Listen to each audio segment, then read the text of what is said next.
अस्सलाम वालेकुम। आज की वीडियो है केराटिन पे कि कौन से हेयर पे हम केराटिन कर सकते हैं और केराटिन क्यों करते हैं हेयर पे। स्ट्रेटनिंग तो नहीं है, रिपेयरिंग ट्रीटमेंट है और किस लिए किया जाता है। आप क्लाइंट का बिफोर देख सकती हैं, इन्होंने मेरे ही सैलून से हाइलाइट्स करवाई थी लाइट बेस के साथ।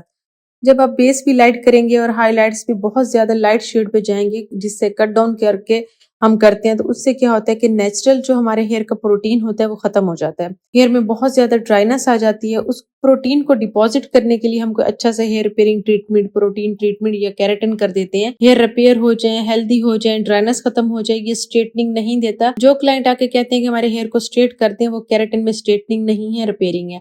मैं अपनी क्लाइंट के हेयर को वॉश करूंगी। वॉश कराना इसलिए जरूरी होता है हेयर क्यूटिकल्स ओपन करने के लिए। क्यूटिकल्स ओपन तो होते हैं, कट डाउन हो गया तो हेयर क्यूटिकल्स ओपन हो गए, लेकिन स्कैल्प को नीट करने के लिए ट्रीटमेंट का हिस्सा है कि हम फर्स्ट वॉश लाजिम करते हैं। अगर केराटिन कर रहे हो तो कोई भी ट्रीटमेंट कर रहे हो, उसके बाद क्लाइंट के हेयर को ड्राई करेंगे। अगर डैमेज हेयर बहुत ज्यादा तो 70% करूंगी, अगर ड्राइनेस है तो मैं 100% ड्राई करूंगी। यहाँ पे मैं अपनी क्लाइंट के हेयर पे स्मूथनिंग ट्रीटमेंट करूंगी। स्मूथनिंग ट्रीटमेंट से ये होगा कि मेरी क्लाइंट का हेयर सॉफ्ट हो जाएगा, रिपेयर हो जाएगा, हेल्दी हो जाएगा। ड्राई करने के बाद आप इस तरह से कंडीशन देख सकते हैं। जब भी ये वॉश करते होंगे इनके हेयर इस तरह से फ्रीजी हो जाते होंगे, ड्राइनेस आ जाती होगी, कॉम्ब बड़ी मुश्किल से होती है। तो स्मूथनिंग ट्रीटमेंट ये होता है कि हेयर को रिपेयर करता है, हेल्दी करता है, सॉफ्ट करता है, ड्राइनेस खत्म कर देता है। तो यहाँ पे स्टेप बाय स्टेप जो मैंने ट्रीटमेंट लिया वो क्लाइंट के हेयर पे एप्लीकेशन करूंगी। इस तरह से 100% इसको मल्सीफाई करूंगी हेयर में, जो ड्राई हेयर है रूट्स छोड़ के। कभी कभी ऐसा होता है कि प्रोडक्ट्स अगर रूट्स में टच हो जाए तो हेयर फॉल हो जाता है, किसी को नहीं भी होता। ये क्लाइंट के माइंड में होता है कि हमने ट्रीटमेंट करवाया है, रूट्स में टच हो गया तो हमारी हेयर फॉल हो गया। 1/2 इंच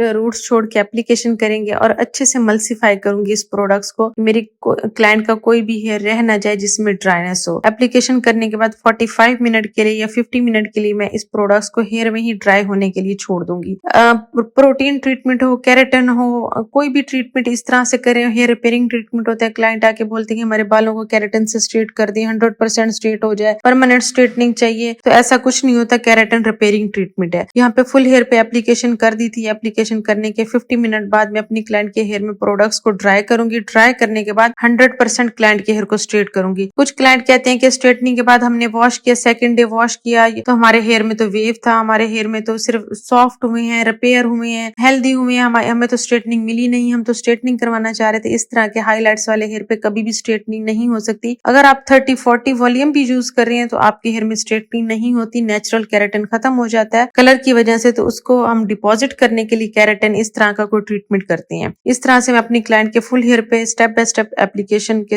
बाद ड्राई करके हेयर को स्ट्रेट करूंगी। स्ट्रेटनिंग के बाद फाइनल लुक ये थी। जब मेरी क्लाइंट वॉश करेंगे 30-40% इनका हेयर जो है ना स्ट्रेट होगा, बाकी रिपेयर होगा। जो ड्राइनेस है वो खत्म होगी। वो भी तब होता है, ये 2-3 मंथ इसका रिजल्ट चलता है। जो क्लाइंट कहते हैं कि हमें 1 मंथ हमारा जो है ना केराटिन निकल गई, ये हर वॉश में केराटिन निकल रहा होता है। अगर आप आफ्टर केयर यूज कर रहे होते हैं तो फिर आपका 2-3 मंथ चल जाता है, इससे ज्यादा नहीं चलता। इसको अगेन आपको दोबारा आके ये करवाना पड़ता है। आप भी कोई इस तरह से ट्रीटमेंट करवाना चाहती हैं, विजिट करें सैम्स ब्यूटी क्लिनिक मुल्तान। मेरे पेज को लाइक करें, शेयर करें।